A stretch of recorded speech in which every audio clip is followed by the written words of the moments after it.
Today we are working Psalm 87.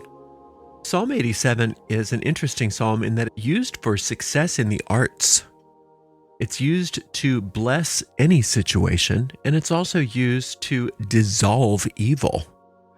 And it's a fun one for artists and creative people who either need inspiration or need to get their work out in the world. And I think we already have a video based on us applying it towards success in the arts. Today, I want to use Psalm 87 to experience the divine presence. We've had some people asking, do we have any videos on experiencing divine presence? This is a great psalm for just that very experience. So that's how I want to orient Psalm 87 today. But if you have other purposes in mind, you can use it for those purposes as well. The way we work Psalm Magic is simple and effective. We take the psalm that we're working and we speak it out loud all the way through once without stopping. We call this an incantation. After we're done with that, we go back through that psalm and we take it verse by verse in order, and we dig for occult or hidden seeds of magic that are behind the words in the psalm. We just dig for them. We use our imaginations and our minds, and we ask to be guided and led, and we just do our best to find as many as we can. The secret to that is that there are so many of those seeds of wisdom in a psalm, you'll never ever find them all. You'll find more and more each time. It's almost like the psalm changes. I don't remember it saying that. So it's a beautiful practice. And when you do that, what you're doing is you're taking those seeds that you do find, and by going through this process, you're planting those seeds in the fertile ground of your mind where they take root, they grow, they blossom forth, and then they bear fruit after their kind. And that's what we're going to do together right now, you and I, with Psalm 87.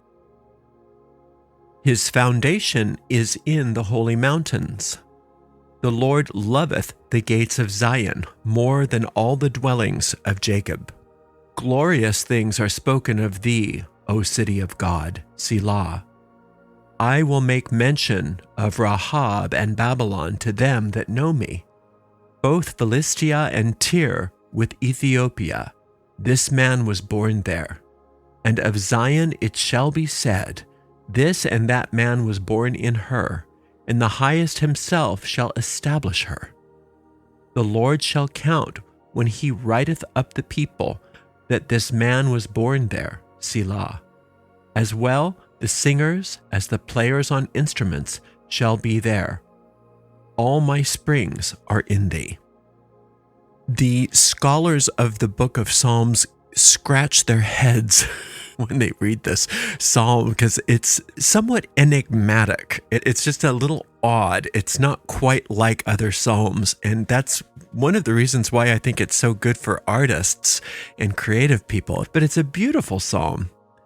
It doesn't address God. It doesn't address the Lord. It doesn't address infinite intelligence. It's telling the congregation or whoever he's talking to or whoever they are talking to, his foundation is in the holy mountains. So we're looking for the presence of infinite intelligence. Where is the presence of infinite intelligence? It starts out by telling us right where to go, right where to look. In the holy mountains. The holy mountain of Zion is the place in your mind where you can elevate your thoughts as high as possible. And when you climb up that mountain by elevating your thoughts as high as possible, doing your best, you don't have to be perfect, infinite intelligence meets you there. So it's within you is where this presence lies. The Lord loveth the gates of Zion more than all the dwellings of Jacob. What are the gates of Zion? We know Zion is that holy hill, that part of our mind that is elevated. The gates of Zion are the entry point, the point of entry in our mind to where infinite intelligence and we have connection. How do we open those gates? We don't. We let infinite intelligence open those gates for us. And it says the Lord loveth the gates of Zion. So that means infinite intelligence just adores being with you. Just adores you and adores having you know its presence.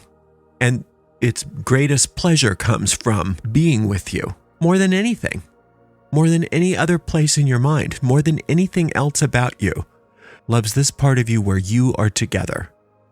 And so if you want to really explore what God's love means, according to this psalm, God's love exists at its most potent form where you and God are communicating, are one. Your personal relationship with this infinite intelligence is what's most important, more important than anything, more important than all the other dwellings of Jacob. Jacob is that patriarch in the Bible that was renamed Israel, and Israel is another name for our soul. It's a story of how we, as a humanity, are blessed as souls. When we are renamed from Jacob to Israel, it's infinite intelligence acknowledging the difference between who we are as egos and who we are as souls. And infinite intelligence doesn't condemn us as egos. Didn't condemn Jacob for making mistakes. Didn't condemn Jacob for being arrogant. Didn't condemn Jacob for anything. God's response to all of Jacob's mistakes was to rename Jacob Israel. So more than any other part of Jacob, God loves the meeting place. God loves the gates of Zion. You're Jacob. That's who you are. Let's just be clear on that. Glorious things are spoken of thee, O city of God, Selah. The city of God is the place where you dwell with infinite intelligence. And glorious things are spoken of this city. Now, the dwelling place of God is also known as Shekinah, and that's one of the reasons why it's spoken of as she in the Psalms. The city of God is the dwelling place of God, and that is where we and God are in consort. It's almost as if the Shekinah is the translator between us and infinite intelligence. We need a dwelling place. We need a place to meet, and that's where it is, right in the city. I will make mention of Rahab and Babylon to them that know me. Behold, Philistia and Tyre with Ethiopia. This man was born there. These were the supposed enemies of ancient Israel in the Bible. In this poem, they are equally loved by infinite intelligence. Infinite intelligence doesn't hold anything against any of them. Infinite intelligence is speaking of a place where there are no enemies, speaking of a place where all is well, speaking of this universal love. Now, we can really see that on a universal level if we want to. We can see that there's this place where all nations in the world can come together and be like spiritual brethren, and that's a beautiful thing to think. But in Psalm magic, it's more powerful for us to think of all of these things as being parts of ourselves. So all of those parts of us that seem to be enemies of Israel, enemies of our soul, all those ego thoughts, all of those cruelties and hungers and lusts and fears and mistakes and all the stuff that we believe keeps us separate from infinite intelligence. Infinite intelligence doesn't see it that way. God blesses each and every one of them, sees everything as being part of a unity.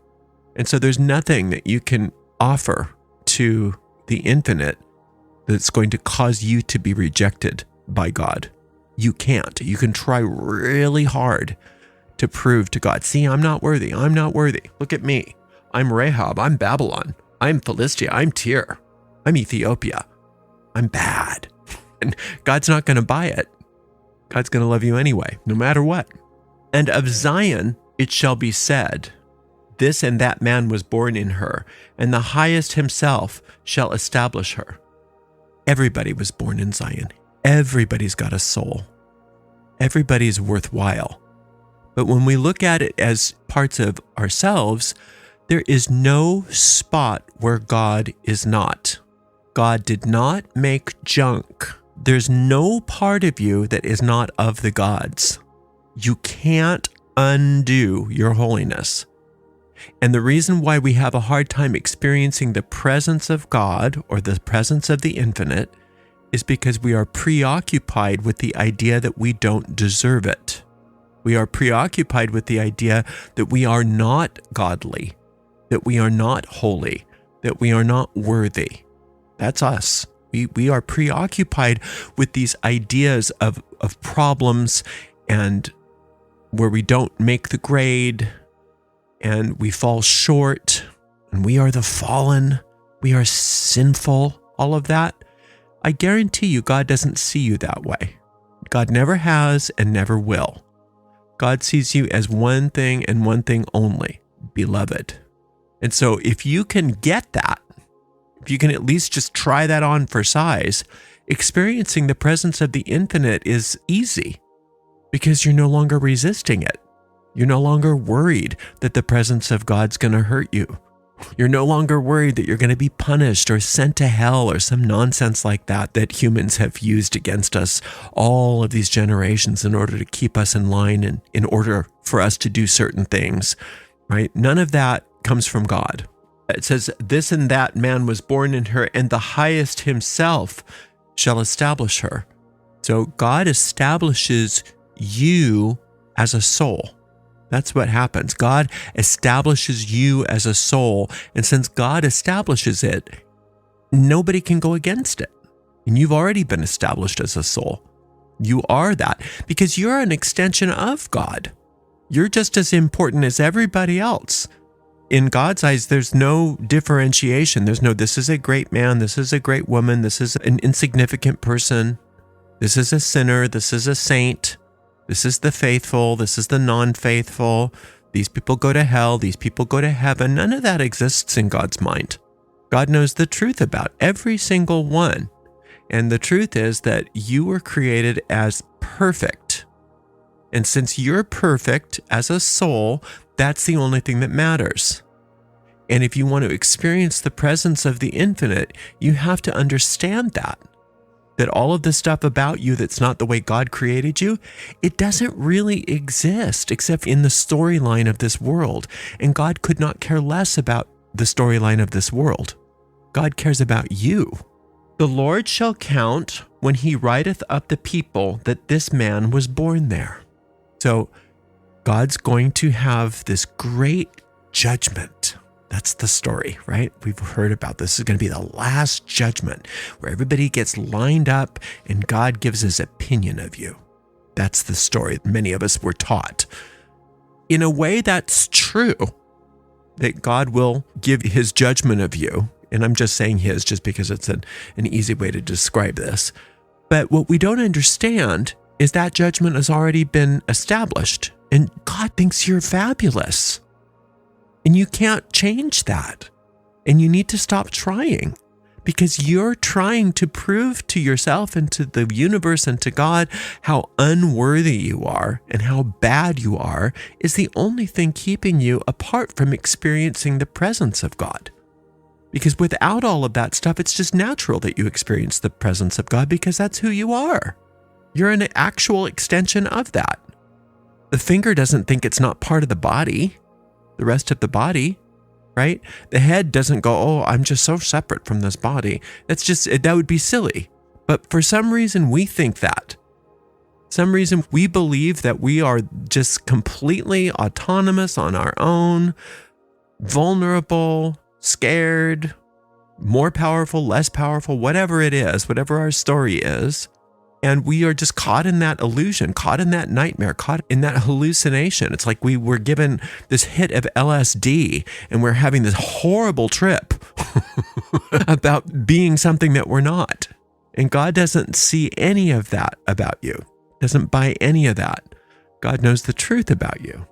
The Lord shall count when he writeth up the people that this man was born there. You were born, you were created, you were made in this holy city, in Zion. That's who you are. You cannot disestablish your inheritance. You can only believe that you're doing such. You can't. You can't stop being glorious and wonderful. You just can't. But you can dream it.